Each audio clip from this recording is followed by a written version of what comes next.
Golden State Media Concepts bring you Book Review Podcast, a haven for bookworms of all ages and the widest genres, from mystery to memoirs, romance to comedy, fantasy to sci-fi. If you love to read, this is a podcast for you. It's the Golden State Media Concepts Book Review Podcast.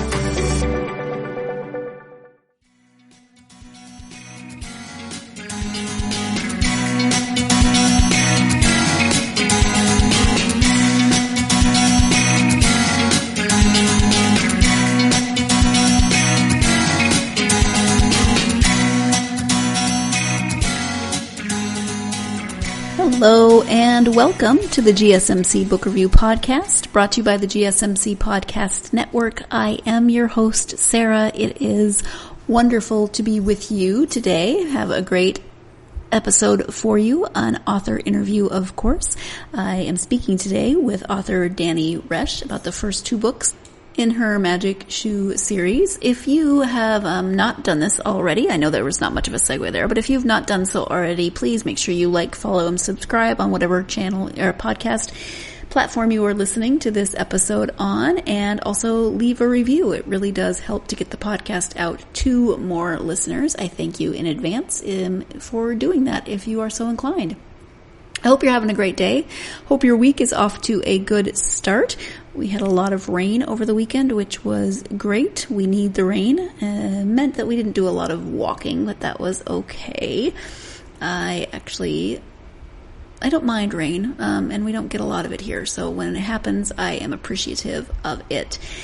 We have some friends in town visiting this week, which is always nice. They are visiting from California, and they were here almost a year ago, and so this is their second trip to Portugal, and so it's kind of fun that they've been here before, so they kind of know what to expect, and they sort of remember where things are, and you have a different conversation with people when they've been here before. And so we are going to spend some time with them this evening, and I'm looking forward to that. Otherwise, it's just your typical week.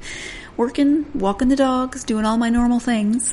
So, as I mentioned, I am speaking today with author Dani Resh, and she has written a trilogy. The first two of that trilogy are already out. It is the Magic Shoe series, and the first two books are called Compass to Vinland and Clarity of Sight. I'm going to give you the description of Compass to Vinland now, and then Clarity of Sight a little later on. Here is that description for Compass to Vinland. It is, again, as I mentioned, book one of the Magic Shoe series by Dani Resh. Wren Larkin has a lot of things working against him. Too tall, too thin, and living in a house that looks like an old boot. His only friends are a group of noisy crows that are always bringing him random trinkets. Needless to say, he's not the most popular kid in town. But things change when a girl named Maria moves to town and instantly befriends Wren. She continues to do the unexpected when she defends Rusty, the resident bad boy, who might not be as rebellious as Wren thought. Wren learns that it isn't just coincidence that brought the three of them together when he discovers a shoe workshop under the heel of his house that's holding or hiding 3 pairs of magical shoes intended for each of them. When strangers arrive on Wren's doorstep looking for the shoes, Wren and his new companions have no choice but to flee to Underfoot, an underground settlement full of magical creatures. In just a matter of days, Wren is immersed into a whole new reality that'll take him on an incredible journey and reveal a lineage that might be better left secret. So again, that is the first in the Magic Shoe series, Compass to Vinland. This one focuses on Wren. You were briefly introduced to Maria and Rusty, who you'll learn a little bit more about during the interview. The next book, book 2 is already out. Book 3 is in process, so you will have to wait for book 3, but book 2 is already out and told from Maria's perspective. They're both written in first person, so book 1 is told from Wren's perspective. Book 2 is written and told from Maria's perspective.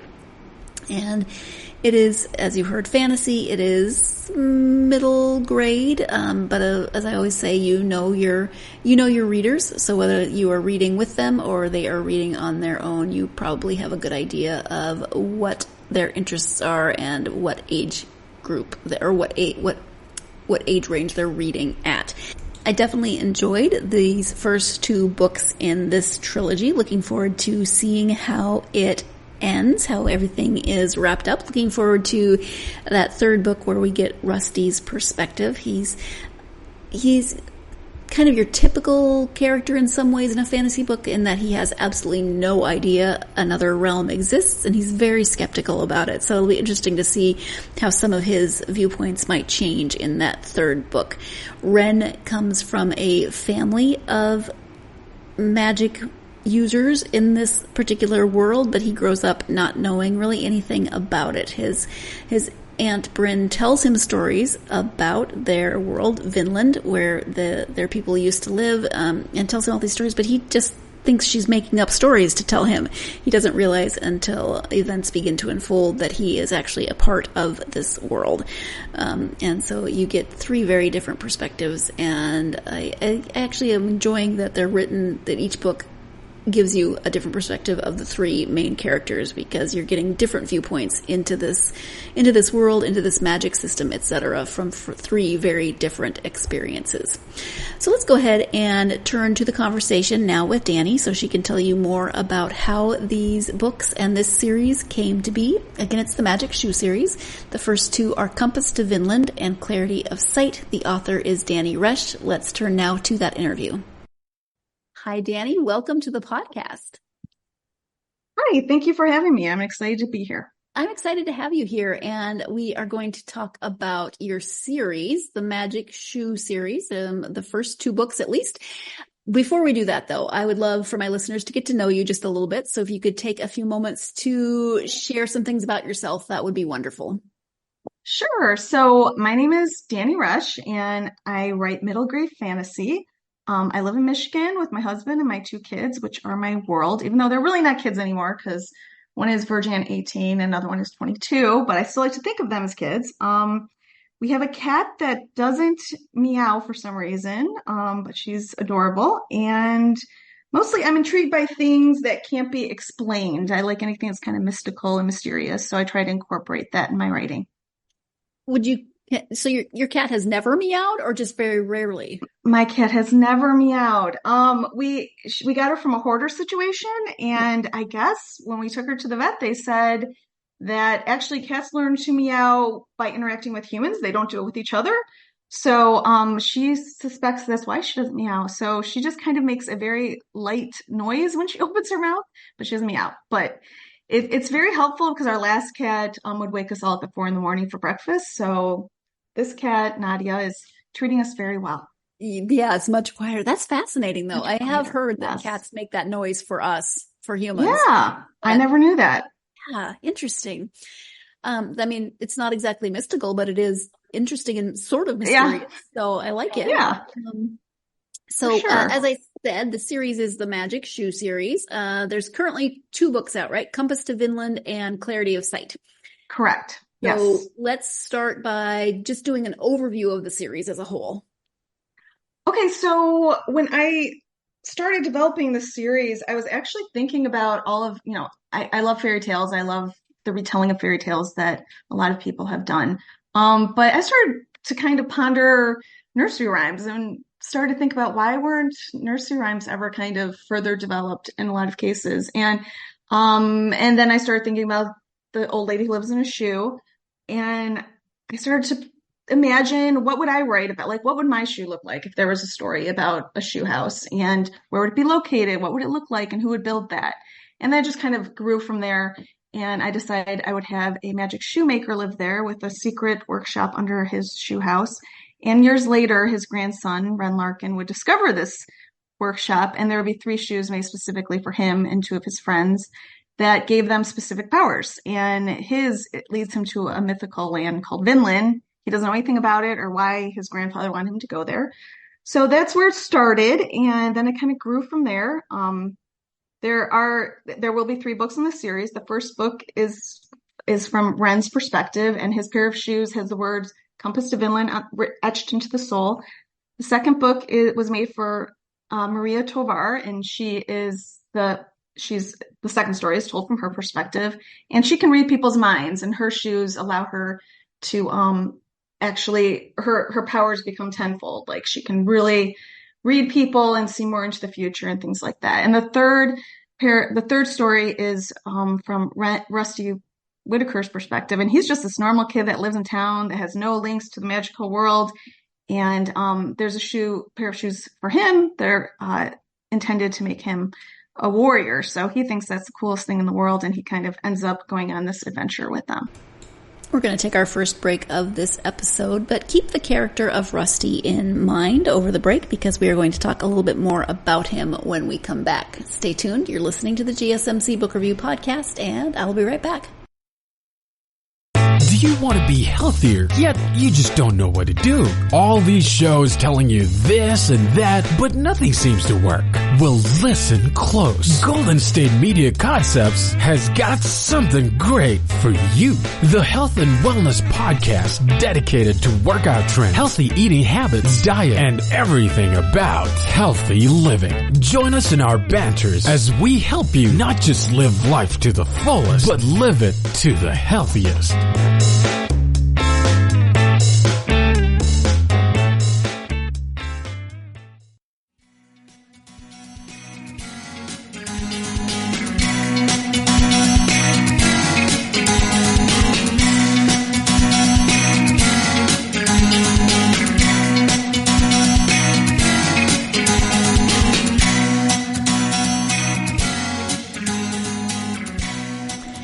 Welcome back to the GSMC Book Review Podcast and my conversation with author Dani Resh. We are talking about her Magic Shoe series.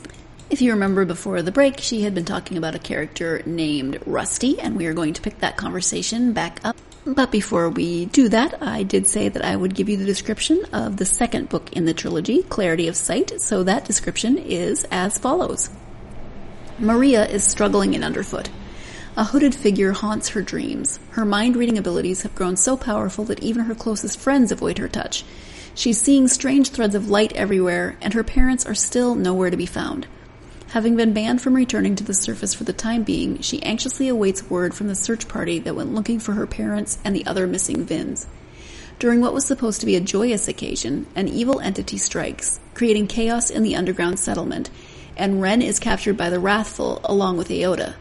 In order to escape the mayhem and rescue their friends, Maria, Rusty, and Pan must journey up top, find allies, and fight the enemy.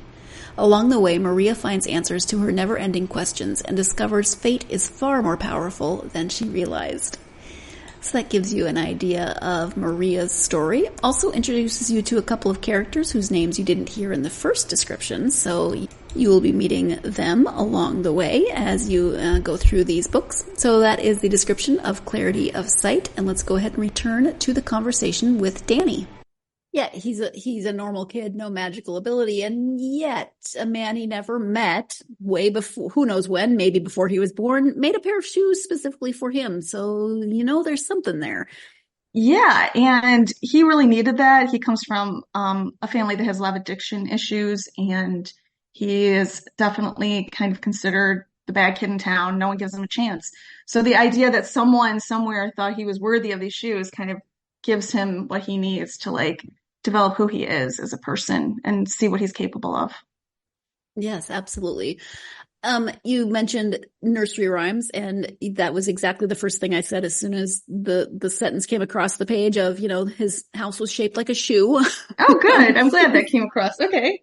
So, thought of that. But in addition to nursery rhymes being sort of the inspiration for this series, what was your jumping off point for the story itself, for these three young people, the adventure that they had? What was that inspiration?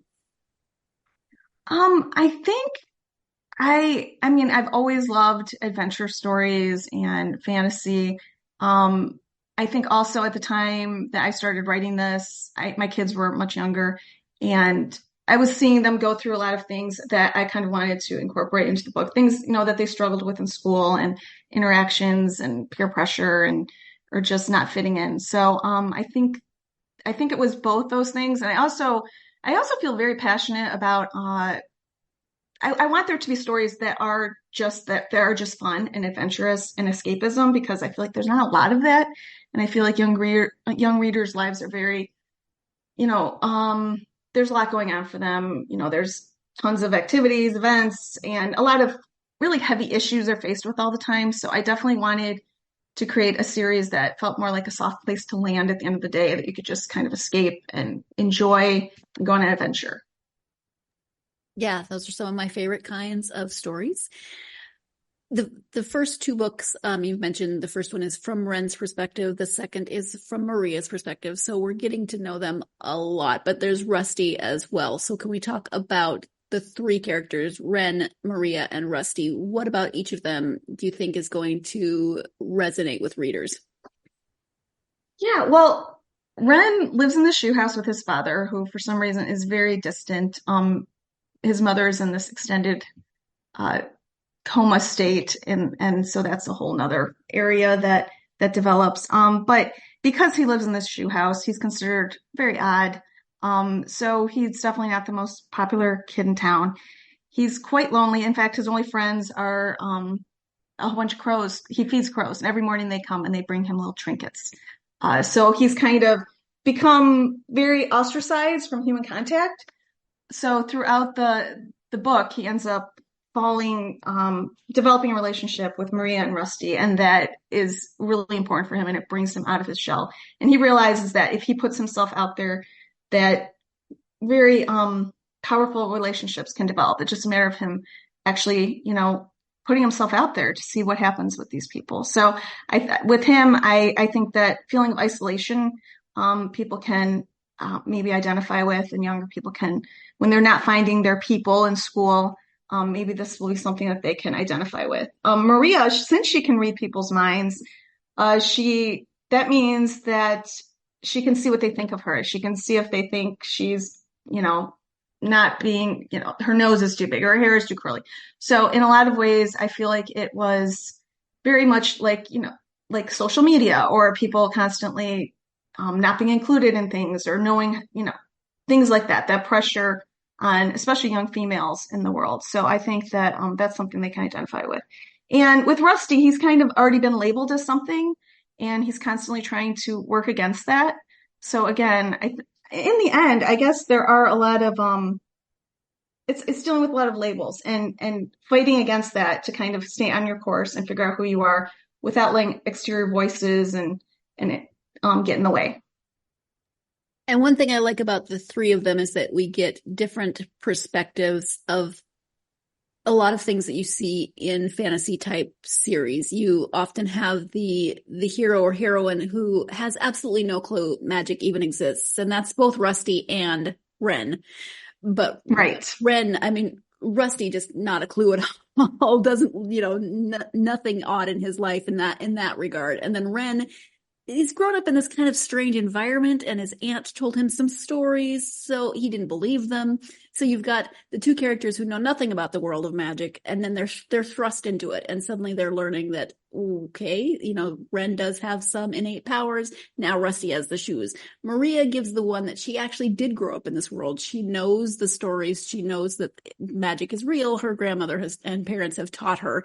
Did you do that specifically so that we got those three distinct perspectives? I did like that. And I really liked having an outsider, someone like Rusty who has no magical abilities, and that he is put in this world as well. And I liked that Maria, then she acted as, she could help them through a lot of these things because she was very aware of it. And yeah, and Wren definitely, there is, you're right. There's a lot of stories where they're unaware of all these things that are happening. But I like that as the story progresses, things about Wren's life make more sense. So I like that weaving that in. Yeah, absolutely. It gives him that character development and fills in his story as he starts to learn things. When it comes to your characters, when you sit down to write a new story, how much character development do you like to do before you start writing, and how much do you like to let evolve as you write? I know that a lot of people really do hardcore character development, plots, everything, when they are writing a story. They have it all mapped out ahead of time. I have find that stifles me. I do not work that way. My characters and my story kind of develop through the writing process. So I start with a general idea of who these people are. And as the story progresses, I feel like I get to know them more.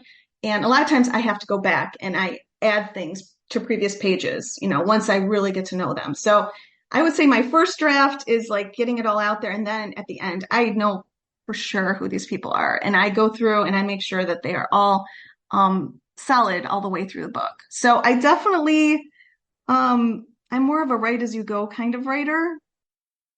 Does that ever, have you ever found a character who's done something that just completely surprised you, that you then had to go back and kind of rethink some of the aspects of their story? Absolutely. I have. Yeah. And I've had to change a lot of things. I mean, the pitfall of writing in this fashion is that a lot of times you have to go back and you have to axe some stuff that you're very attached to. But unfortunately, that seems to be the way that my stuff flows, that my stories flow that way. But definitely, I'm surprised by things. I mean, a lot of times I'm like, wow, this is really great. And I didn't know this really about this character, but this works perfectly. And it just kind of comes out. It's kind of, in a way, it's kind of magical. It sounds really corny, but it is. You're not alone. Lots of authors have said the same thing. Really? So there's something there. Okay. There's something about good. writing and characters and the way they develop. So yeah, you're definitely not alone. Okay, good. That's good to know. Time for our second break of this episode, but yeah, it is interesting how many authors talk about characters and characters surprising them, characters going in directions that they never expected. So there's something in that writing process of, however it works, whether it's some other part of your brain that kind of pops to the surface then and makes that character do something as you're typing. I don't know, but there's definitely something there. So we can ponder that as we go to break. When we come back, we'll be talking about world building, specifically, of course, the world in the Magic Shoe series. Stay tuned. You're listening to the GSMC Book Review Podcast, and I'll be right back. Tired of searching the vast jungle of podcasts? Now listen close and hear this out. There's a podcast network that covers just about everything that you've been searching. Hey! The Golden State Media Concepts Podcast Network is here. Nothing less than a podcast bliss with endless hours of podcast coverage. From news, sports, music, fashion, cooking, entertainment, fantasy, football, and so much more. So stop lurking around and go straight out to the Golden State Media Concepts Podcast Network. Guaranteed to fill that podcast itch. Whatever it may be. Visit us at www.gsmcpodcast.com. Follow us on Facebook and Twitter, and download us on iTunes, SoundCloud, and Google Play.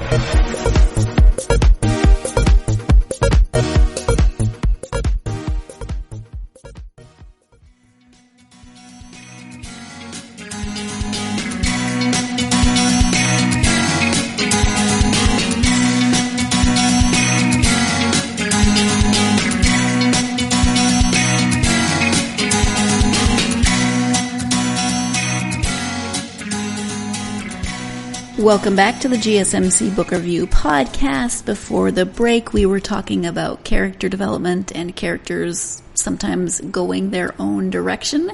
We're going to talk about world building now, so let's return to that conversation with Dani Resh.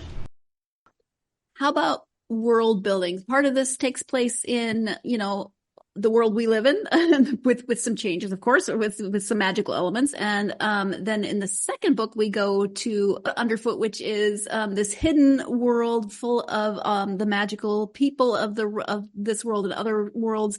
So when it comes to world building, how does that process work for you?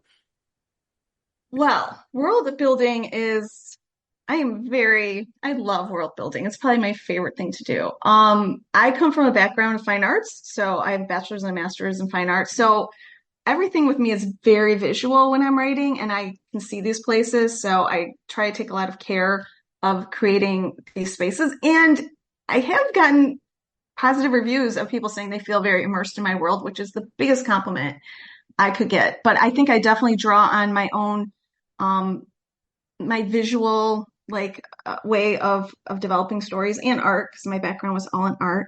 But I'm very interested in folklore and mythology and history. And I find all of that really helps with the world building process as well. And I also try to find for magical things that I experienced in real life. For instance, I went in 2019, my family and I, we got to go to Portugal, which was an amazing experience. And the night that we got there was in Porto, was the Festival of St. John. I think they call it San Juan, but I'm probably saying that absolutely wrong. Wow, and John in Portuguese. Yep. Okay, I did it right. So Yeah. it's this pagan festival. Maybe you're aware of it, and they would tap each other's heads with stalks of garlic, but now they use these hammers. So the night we got there, completely unsurprised, we were completely surprised by the whole thing. I mean, the streets were filled. There's music playing. There's floating lanterns flying.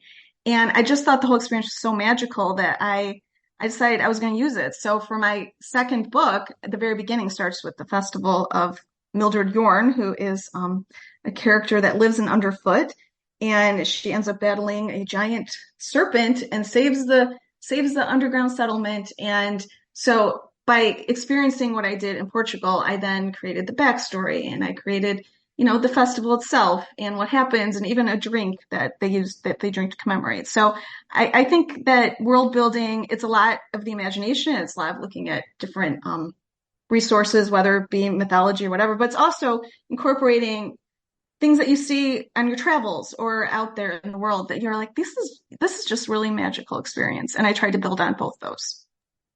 Well, I love that, because as we were talking about before we started recording, I mentioned that Porto is one of my favorite cities. No, it is my favorite city in Portugal. So I love that, that is represented in the book. I feel, I don't know, it's kind of fun. So yeah, I appreciate that. And then for world building, do you write out the world building? Do you draw? Are you, how visual are you when it comes to world building? I do. Well, I've been playing a lot with Adobe AI and creating visuals, which I am having a blast with. But it's very stubborn. I do clay, and I've made some of my characters out of clay. So there are times where I'm sketching out things. So I definitely have a visual element that sometimes I need to get out. And that helps build it as well. That is very cool. I am not artistically inclined. So when you said you do some in clay, I started picturing some of what I've kind of visualized as some of the characters, and that's cool that you can kind of sculpt those out. Yeah. Love it. I love sculpting. Yeah. I think I saw on, when I looked up the book on Amazon, it recommended for ages 10 to 12. Is that what ages you would recommend for the series, or what do you suggest?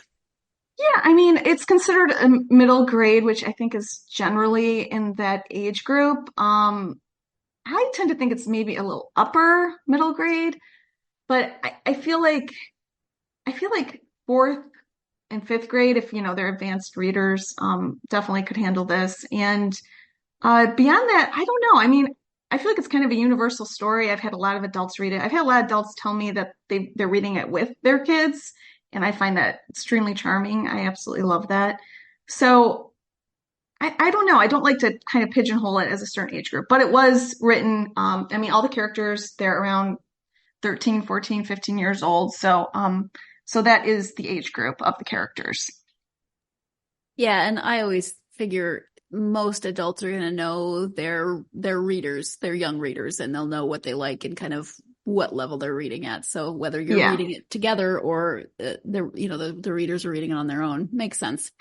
I mean, I definitely stayed away from anything that was, violence or any, bad language. I tried to stay pretty clear of all things that would make a lot of adults uncomfortable with their children reading the books. Right. Now, I don't know. My brother hates snakes, so he might not be terribly thrilled with one scene. But that's everyone, right? Whether that's snakes or spiders. That's true. That's true. You can't avoid everything. Right. What is it about the fantasy genre that you feel like draws you to writing within it? I think I love fantasy because of the limitless possibilities that are out there. I've always been drawn, I'm very creative, but I've always been drawn towards mediums that don't restrict me in any way. So when I do art, it's usually, like we discussed, clay, because I find it's very, I can make it do whatever I want. It's not going to it's not like wood where you're kind of stuck with, it's very strong and, it's unmovable. So I really like fantasy because as a starting off point, I'm not limited to what I can come up with. I can let my imagination run wild. That being said, I think once you have a story developed, you do also have to, you can't go too crazy. There has to be some kind of structure to it or else it's not going to make sense. So you have to kind of rein it in a little bit and give it some barriers so that the story doesn't lose itself. But I just think fantasy is exciting. I mean, and a lot of times fantasy does have that hero's journey, which I love. And I love traveling. I love exploring. And I love seeing new lands and new creatures. So I just find it to be fun. And I don't know. It just speaks to me for some reason. It's kind of the only genre where making things up is acceptable too. Like you don't have to strictly ground it in research and actual fact. You can create your own world with its own rules. Right. And I do enjoy that. You kind of get to be God a little bit. Yeah. Yeah. How about the third book? Are you working on that now? Is there a timeline for when it will be out?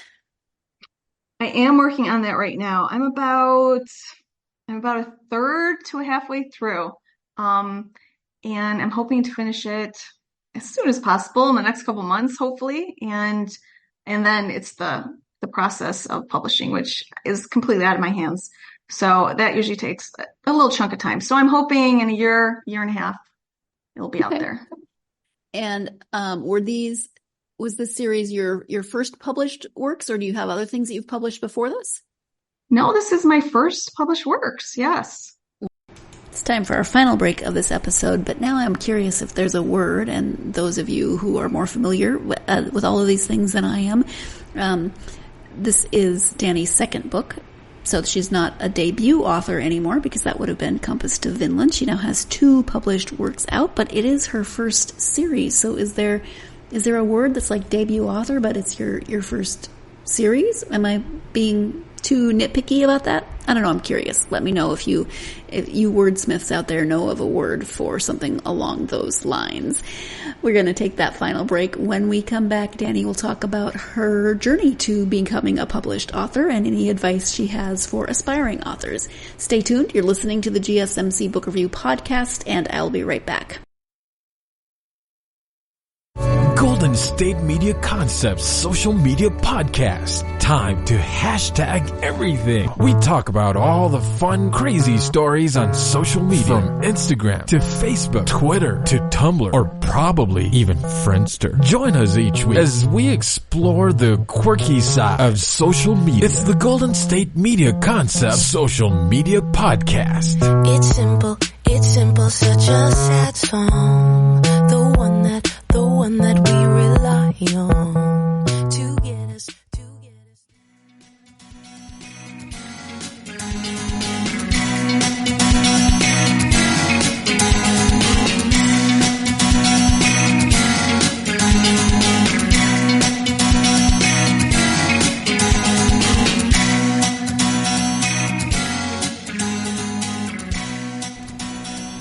Welcome back to the GSMC Book Review Podcast and the conclusion of my conversation with author Dani Resh. So in terms of writing, is it something that you knew you always wanted to do, or did you come to it later in life? How did that process work for you when you knew you wanted to write for publication? So my story is that I always wanted to be a writer. When I was very young, I was always writing stories. And I actually ended up in a car accident when I was around 11 years old. And I had a closed head injury. And that led to tests and things like that. And doctors had told my parents that where I was hit, there would be some issues with my vocabulary. So at that point, I convinced myself that I would no longer be allowed to be a writer. And I kind of veered towards more of the arts.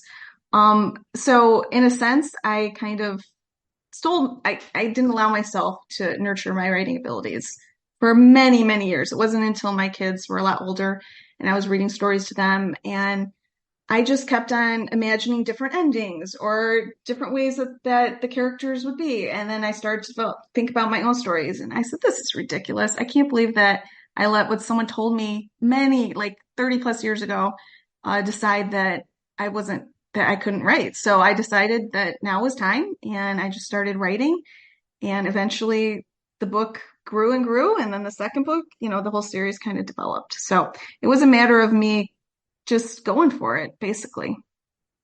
Which good for you, but it's a good point that you never quite know what's going to hit you in a way that sticks with you, right? Those kind of core memories that sometimes negatively affect us, and we aren't always aware that they're negatively affecting us. Right. And that's why it all kind of comes back to my characters, because I found that they were all working against labels that were placed on them. So I think at that age, you're very susceptible to what an adult tells you. So I wanted to I found that my own journey kind of found itself into the story itself with my characters. Yeah. It might not be what people would think of as the hero's journey when they think of that, but it's your own version of it in some ways. Yeah. Yeah. From your experience, do you have advice for someone who has a fantasy story that they want to write?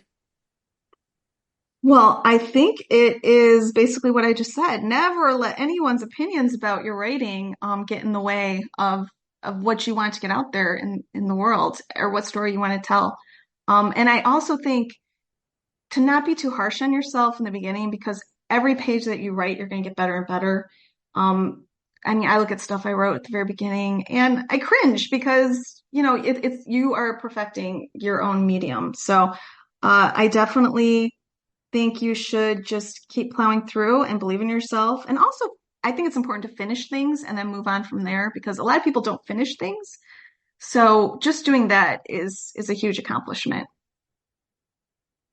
I think if we don't look back on any kind of journey that we are working on and cringe at our early efforts, we haven't really made any progress. Exactly. But I feel like a lot of times people, they stop. They allow themselves to stop. If they get a bad criticism or it's not working, they don't plow through it. So definitely, take criticism with a grain of salt, but don't let it ever stop you. When it comes to reading, just for you, who are your favorite authors and some of your favorite genres? Well, so obviously I do love fantasy. I love some sci-fi. Basically anything that has a supernatural element in it, I'm kind of game for. As far as my favorite authors, I kind of am a little old school, which I don't know why. Maybe it's like goes back to when you read something when you're younger, or like the music of your past, it just kind of, it firmly implants itself in your brain. But surprisingly, even though I love those genres, I love Jane Austen and E.M. Forster, because I just think their characters are they're so good at developing their characters. And I feel like you really know them. And for me, if you don't have a strong character, I don't think you have a story, because if you don't care about the characters in it, you're not going to care about the story, no matter how amazing the world building is, whatever. So that's key for me. But, of course, I also then am in awe of like Tolkien and Frank Herbert, who wrote Dune, because their world building was so immense and so detailed. So that's kind of what I aspire to one day, is to kind of combine those two things, like the really thoughtful, authentic character building with intensive world building. This is incredibly random, but when you mentioned Jane Austen, who's one of my absolute favorites, I know, I love her. It popped into my head. I feel like if it had been more acceptable, she totally could have written fantasy. I don't know why that just popped into my head, but I feel like she could have. Thought about, what would she write? I don't know. What kind of fantasy story would she write? Yeah, that would be interesting. They did do Pride and Prejudice and zombies, but I don't think that's what she would do. Which is the only. Yeah, that's so interesting to think about. Yeah. That's the only acceptable reason for marrying Mr. Collins, was because you had been bitten by a zombie, but that's beside the point. In terms of internet presence, if people want to learn more about you and the books, your website and any social media that you're active on. Yes, so I have a website. It's just Dani Resh. You can find me that way. I am on Instagram. It's dani.resh.author, and on Facebook under Dani Resh as well. I have started to dabble in TikTok. I'm not sure how I'm feeling about it so far, but that's it, Dani.Resh. All right. Yeah, TikTok is a totally different animal. I will say that. Oh my gosh, it is. But yeah, like anything, it's got its pros and its cons. That's for sure. Yeah. Dani, is there anything that we have not covered that you wanted to make sure you highlighted during our time together? I think my goal for writing, which I think I discussed previously, is just that I just want to create fun, authentic stories that, pull at the heartstrings and kind of harken back to the days when, honestly, when I used to go to the movies, the first time I saw Star Wars or Indiana Jones, something that as a young child, you're just kind of like staring at the screen going, wow, this is amazing. You wanted to watch over and over again. So that's kind of what I'm striving to do, and to kind of bring some escapism to the younger generation. Well, thank you for that. And thank you again for taking the time to talk to me about both Compass to Vinland and Clarity of Sight. I really appreciate it. Yeah, it was great talking to you. Thank you once again to Dani for joining me to talk about Compass to Vinland and Clarity of Sight. Hopefully you enjoyed that conversation. If this is a series that you think would be good for a young reader in your life, or a series that you yourself want to read, because I say we should always read whatever interests us at every age level. That's one of the fun things about this podcast, is that I do get to read lots of different age groups and lots of different genres. So if this is something that you are interested in, then definitely check it out. You will have to wait for that third one to come out, but the first two are available. So you can start there and see if you are enjoying it, and if there's any young fantasy readers in your life that you want to share the series with, that would be wonderful. And lots of good points in here about kind of figuring out who you are, figuring out where you fit in the world, all things that we struggle with at various times in our life. And it would be nice to no, I don't know if that's the right word. I was going to say it'd be nice to find a pair of magical shoes that would lead me on a journey, but then at the same time, there's always lots of craziness that happens in stories like this when you find that magical item that then leads you on your hero's journey. And be careful what you wish for, right? I hope that you will join me for the next interview, when I will be speaking with author Jay Lee about his thriller. It's a thriller set in the world of Big Pharma called The Deadly Deal. Join me for that conversation. I have 2 interviews this coming week to give to you. So next week there will be a Tuesday and a Friday episode. But as you know, if you like, follow, subscribe on whatever platform you're listening on, then you will get notified anytime there's a new episode. And it also helps the podcast, as do positive reviews. So please, if you're feeling so inclined, do leave a review of the podcast and get it out to more listeners.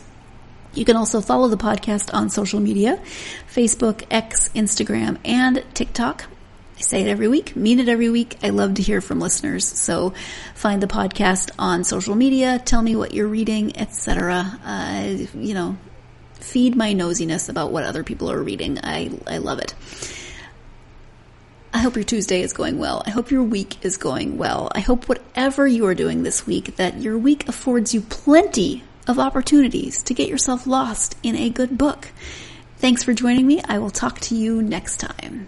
You've been listening to the Golden State Media Concepts Book Review Podcast, part of the Golden State Media Concepts Podcast Network. You can find this show and others like it at www.gsmcpodcast.com. Download our podcast on iTunes, Stitcher, SoundCloud, and Google Play. Just type in GSMC to find all the shows from the Golden State Media Concepts Podcast Network, from movies to music, from sports to entertainment, and even weird news. You can also follow us on Twitter and on Facebook. Thank you, and we hope you have enjoyed today's program.